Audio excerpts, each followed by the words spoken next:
Q or Mr. Q or whatever. You know, you mind cleaning out that coffee pot? This still happens, ladies and gentlemen, in office spaces.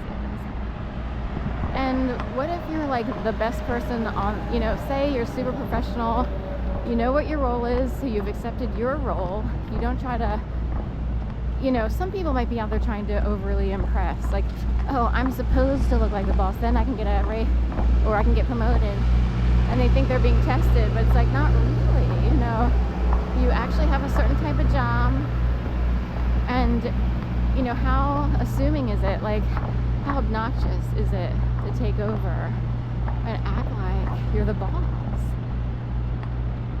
So, those are the downsides of normal office positions. I know it happens everywhere. Some workspaces are better than others. I guess I never found a really great workspace. We have a lot of people with attitude. It's funny because I grew up kind of on the withdrawn, avoiding annoying people side. Some people call it shy or it's avoidance. Like, I can't stand half the morons who I'm surrounded by. I can't believe how idiotic everybody is. But, you know, I spent my life thinking, okay, so, you know, in a way, also because of past traumas and things going on, being you know, I wouldn't be a bully, but being an assertive, you know, empowered woman was like a journey for me to appear a certain way to people who have these definitions, right? So, and it's like, who are all these people who were already empowered and assertive?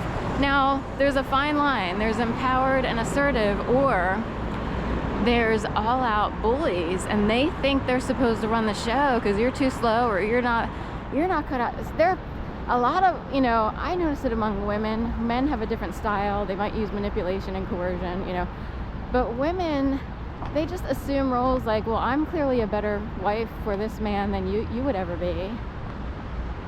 Can you imagine having that in your face all the time? I'm clearly a better boss. I know how to run the show. These are more like bullies as opposed to good leaders or bosses, you know what I mean? And I just, you know, it's something that comes up so often. It's like if you're trapped in a matrix with a bunch of low Italian, you know, it's sort of like in a bully Italian type. It's hard to explain. There are plenty of great Italians out there, but they love to take control. I hate to, you know, but I'm just saying, there are people out there and they just assume the position, and for some reason they don't have any issues bullying people. Like, I'm used to academic, professional people who are leaders and have a style that's respectful of people's boundaries. It's like, you know, you're in a certain role. You have other adults you work with. There's nothing worse than being an adult and sort of being told what to do. So, you know what I mean? And some people are bullies and they just, you know, they yell at people, other people who are full-on adults, even older, as if they're kids. And, you know, and then there's people who learned how to be, you know, respectful, professional leaders, bosses or what have you. So this just came up just because I noticed a lot of people walking off to work. Some people with a little, you know, swagger or body movements and mannerisms that kind of show, you know, you never know someone until you full on meet them and have to put up with them for, you know, a couple years. But there are people who walk a certain way, you know, in order to feel as if they own the world, you know what I mean? Stick those hips out and stomach, you know, splay your feet. You know what I mean? They waltz around. Waltz is a good word. And then there are people who are respectful of other people. They don't want to overtake. And they, you know, they don't totally coil in, but they will withdraw any imposition. And an imposition can even be invisible in the air. It's a person's attitude. It's a way somebody handles someone. That's different than people who are in high traumatic communities. There are, you know, we'll just say, I am shocked. There are people out there who seem to have a certain level of confidence enough to bully people and be bruisers. I don't know if it's confidence, but it can appear that way to people. Like, that person thinks they're owed the world, or they're trying to think of the best way. There goes a seagull there. I've been wanting to see seagulls, and there's one landing on the water there. Oh, he's gonna skim along. So I like beauty, I like elegance, the delicate nature of things. I like respecting people's boundaries and not overtaking or trying to take over or try to act like the boss all the time, having big old, I'm not sure why people do it unless they learn how to hurt people, or they think they're it's almost gangster. Like, I'm supposed to impress the man. This man needs to know that I know how to take charge. And it's like, that's a really very unhealthy mentality.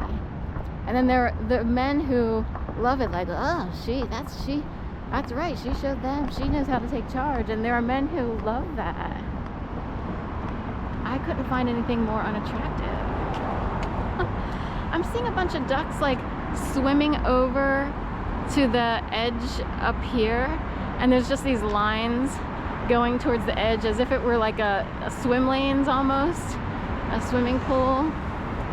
And I don't know if they fly up from there, and there's a lot of sudsy whatever backwash in the river today. I always wonder what causes that.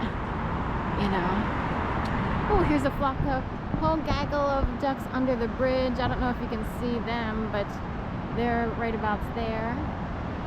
So it's duck hour. Hey. Hopefully that doesn't have other meanings. Duck, there's 2 Dorito bags here. Lunch size, I guess. Did you ever notice the lunch size got bigger?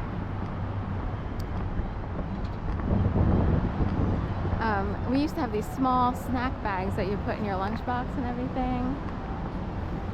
And now, they're like half the size of your week-long supply bags that you put on top of your refrigerator.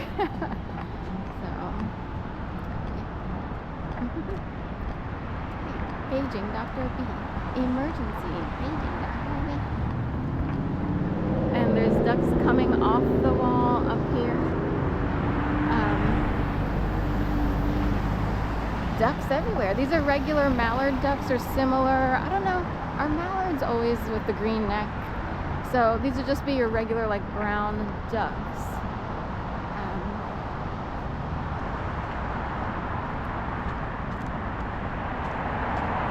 And they're, drawing lines in the water, like little triangles behind their little duck waddle in the back, feathers and stuff. Duck feathers, that's right. Another Dorito bag. This one's Cool Ranch. Hanging out here. Everybody's into Doritos this week. There's a couple ducks just hanging out. They were under the bridge. They're hanging out over there.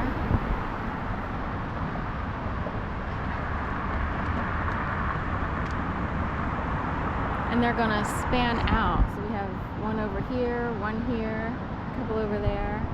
Got a whole crown going in there. Looks like a crown almost.